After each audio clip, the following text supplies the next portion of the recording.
Hey, we're about to leave for Dad's PET scan, CAT scan results. I will call you when we leave the hospital. Love you. I know what you're thinking. You're thinking this is about to be one of those sad, gut-wrenching stories about the news we got at the doctor's office today, right? Nope, that's not what this is. This is a story of a 7th grade dropout who made a living doing one thing extremely well, turning lemons into lemonade. He's known all over the state of Texas and Louisiana by many names, but to us, he'll always be Daddy.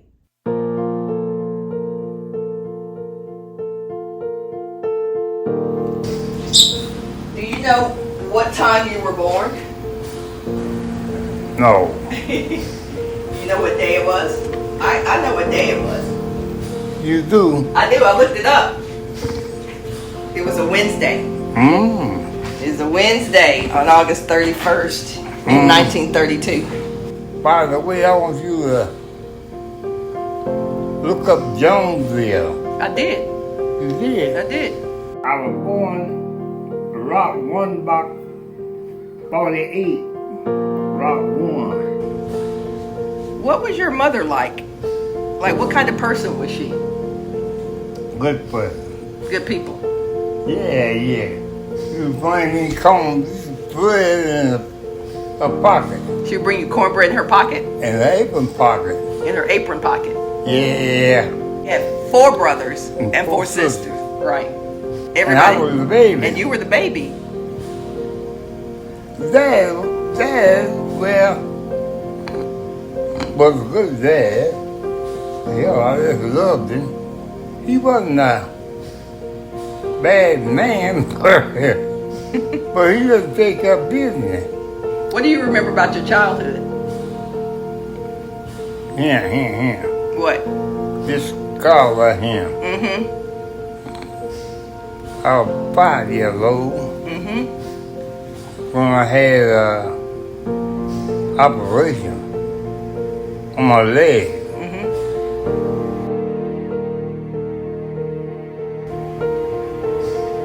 So you went to school until you were what grade? 7th 7th grade. grade. What kind of student were you? Good student till 6. You were a good student until you were 6 years old or 6th Until grade? the 6th grade. Oh, until the 6th. You were a very good student until the 6th grade. What happened in the 6th grade? I got rotten. You got rotten? Yeah. Even though Dad was born during the Great Depression, those years were ironically also known as the Harlem Renaissance, aka the Black Renaissance, aka the New Negro Movement, which represented new cultural expressions in fashion, art, music, religion, entertainment, literature, sports, and of course, business. Dad said this movement wasn't relegated to Harlem, New York, but that it reverberated all over the country. And even though the civil rights movement was still almost 20 years away, Black folks could feel that a change was about to come.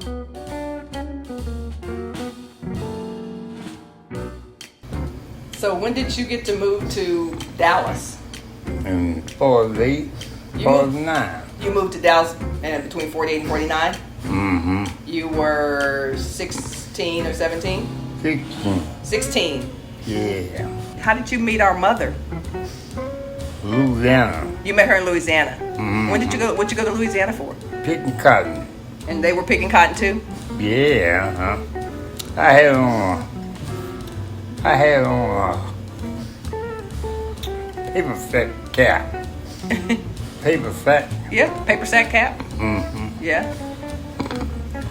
And I was hollering, out of the hay, out of the shade, on your feet, out of the sun and the heat. So how'd you spot her? Yeah, I was liking her cousin, Who? Dollar B. Okay. And I spotted her. I was like, Gladys Knight, best thing ever happened to me. Sure was. So you were dating mom's cousin, but you saw her, so you ditched her cousin? Baba knows.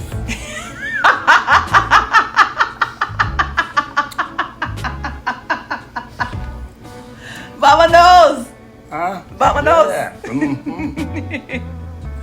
I was, well, it wasn't claiming her and all that stuff. You're just kind of dating. Yeah, kind of Yeah. messing around. Yeah.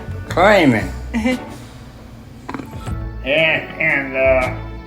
So I wrote a postcard. Mm-hmm. And my mama got over to it and she couldn't get the address. To respond back to you. Uh-huh.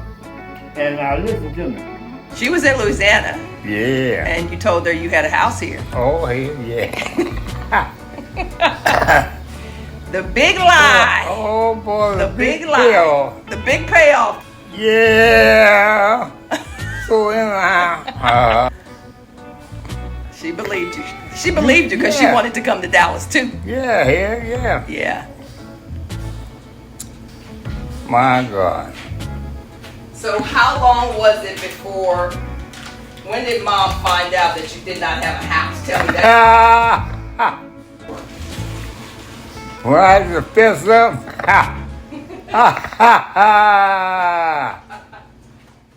Oh, yeah, it's funny now, but imagine what it must have felt like in 1953. My mother arriving to Dallas, Texas with very little money, no place to call their own, not a pot to piss in, or a window to throw it out of. Clearly, Dad and Mom were about to become some world-class lemonade makers. The dream home would have to wait. My peeps were headed to the West Dallas projects.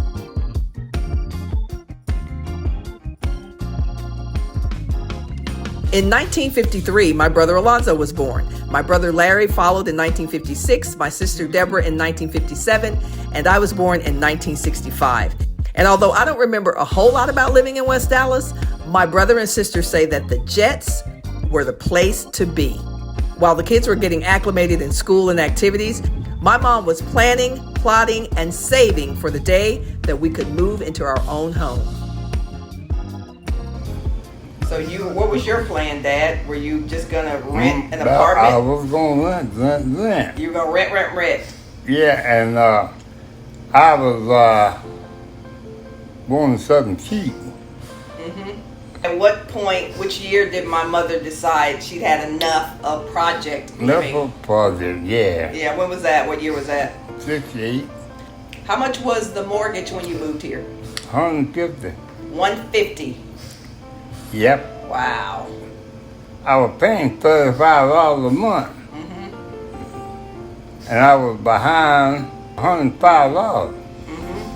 I was how in the hell don't pay $150? And can't pay, oh boy. Yeah. I think my father running a business and working 2 jobs and trying to start a business in the 60s was very difficult. In 68, it was very challenging for an African American or Hispanics or just people of color to try to become contractors. It was very difficult, but he persevered. How did my mother explain that you could do it? I mean, she I don't know.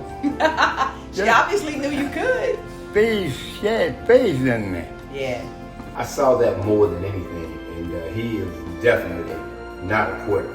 He fights through, and I saw him get discouraged a lot, but he never stopped. True hustle. I mean, he got it. He would go to the office and wait to get an assignment from the tile supervisor. Sometimes he got it, sometimes he didn't. But along the way, he found a niche. Whenever the man called, I was wet. That's the only way I know how I was wet. You were good at it. I mean, I was good.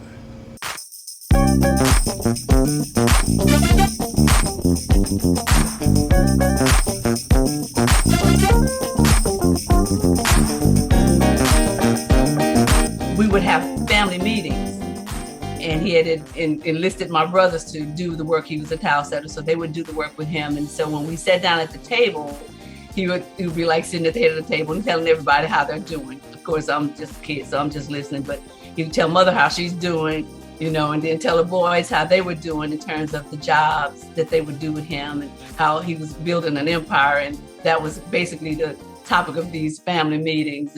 They would always invite the next family member coming up from Louisiana to live with us, so they got a job. 6 months later, they had to move, and then someone else would come from the family, would do it again. And they did that for over at least 10 years of helping one family member that would move in with us. We would share our home. They would get a job, and then they would do the same thing. It kept replicating itself, and that is what I think is needed today. By the time we moved from the West Dallas projects into our new home in a suburb of Dallas called Oak Cliff in 1968, we were one of the royal families in the neighborhood. My two brothers, Alonzo and Larry, had become amazing basketball players at Pinkston and South Oak Cliff High School. We had pickup basketball games in our driveway, barbecues for their high school teams, parties on the weekend with my parents' siblings, and when we walked into the grocery stores, everybody knew who we were.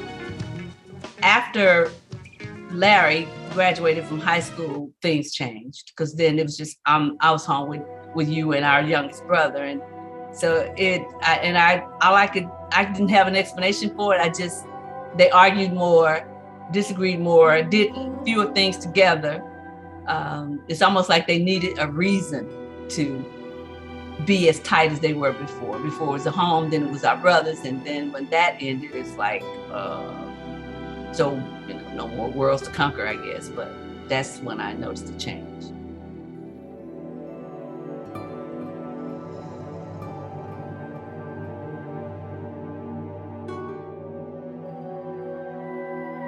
So how would you describe your marriage?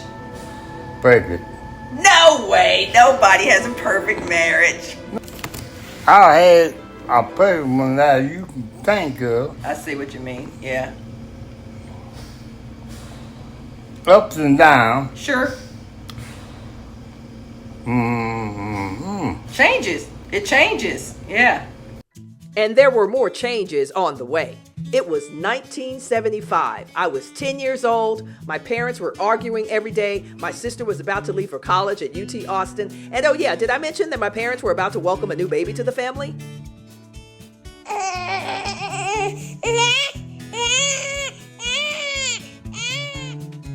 Okay, I'll admit it, I loved the new kid. And when he wasn't wearing a cape and cowboy boots, jumping off furniture, asking us to refer to him only as Superman, he wasn't so bad at all. So I wanted y'all to get a divorce. I wanted you and my mother to get a divorce. You wanted us to. Vamonos! We were getting to the worst part of life. I was glad she was pregnant, because I thought you tied us together.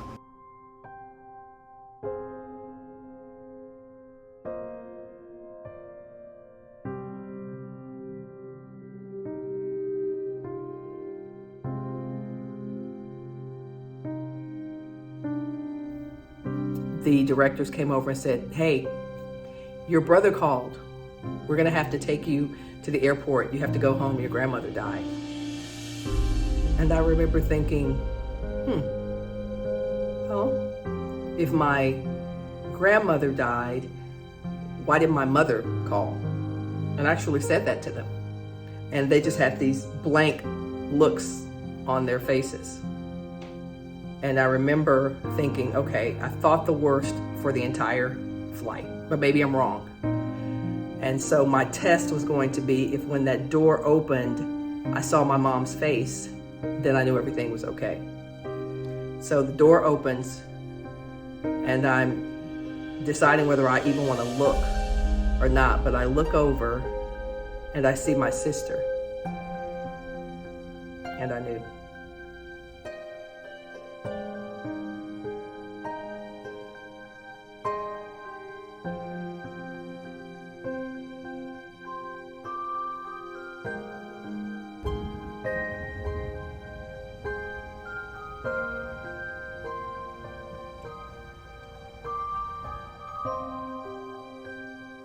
Growing up with Dad was interesting because he was an older guy, and a lot of people thought he was my granddad. About him being an older guy, he had older ways. And I often told him that times change. But he always said, God ain't changed. Which he had a point. The year after Mama died, our family was still reeling. She had been the anchor. Dad had moved back home, and I was about to head to college at the University of Texas on a full basketball scholarship. I needed some distance from Dallas and Dad. Fair or not, I was still blaming Dad for Mom's death. And I was looking forward to being away from home, although I knew I would miss Chris terribly. I was sure my sister and brothers would come to see me play every chance they could. Dad was not invited. But there was just one thing. I didn't actually tell Dad that I didn't want him to come to my games. And he showed up to every single one of them. Every single one. Once again, basketball was bringing my family together. And over time, I learned that forgiveness is truly the gift that keeps on giving. The cause we here tonight is because of Celebration of Friends. And I've had one hell of a good time since 1983. And it took this and Stan to let me know what was the big deal. I told us, we ain't going, those friends ain't starting. She said, friends need you more now. I said, hallelujah. Well, and I figured it out, that's what it took. And I thank God for out Nova. Bye-bye. Dad always had a way with the microphone. And sure, we'd had our ups and downs. But there were some things about Dad that were just constant. Faith, family, and of course, his love for country music.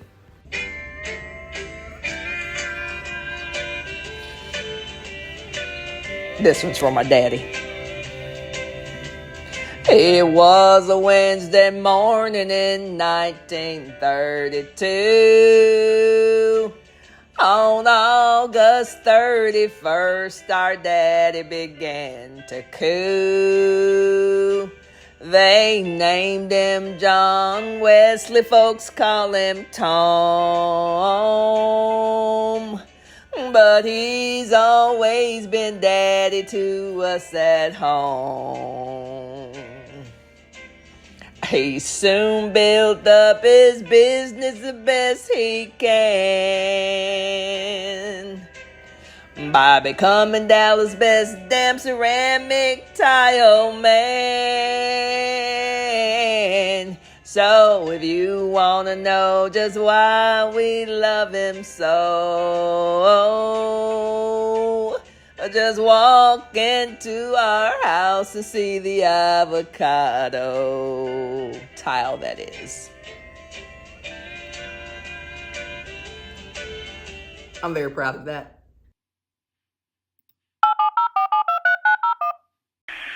TV, you've been pretty good, you know. Yeah. But Ohio won last week. Mm-hmm. And then, boy, I look at Texas good last week when they beat USC. Yeah. Texas got a pretty good team. Yeah, they do. Yeah. Well, I said I was going to call you out now the phone. I was going to say, don't mess with Texas. Okay, darling, I love you. Love you too, Dad. Bye. Okay, bye-bye. So, more than likely this is cancer. I'm pretty much without a biopsy 100% that it's cancer, okay? So do you understand? Yeah. So this type of cancer spreads and it grows pretty quickly, as you must realize, inside your mouth and your neck. And so there's not a lot of options to treat this without major surgery. And so it just means that at 89, you probably don't have too much more time left. About another 20 years. There you go. Well, I mean, if you want to do 20, that's very doable.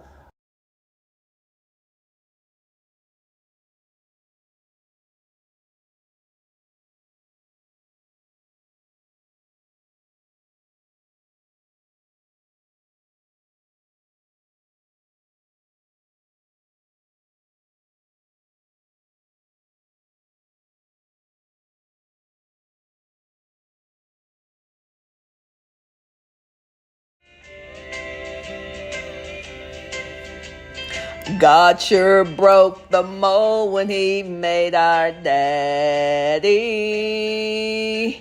And if you ever meet him, you'll see what we see. There'll never be another one, and that is true. 'Cause there's no way that God would ever make two. He married our mom and they produced us 5. 3 boys and 2 girls, we make up the Harris Hive. So if you want to know just why we love him so, just walk into our house and see the avocado. Yeah, if you want to know just why we love him so, just walk into our house and see the avocado.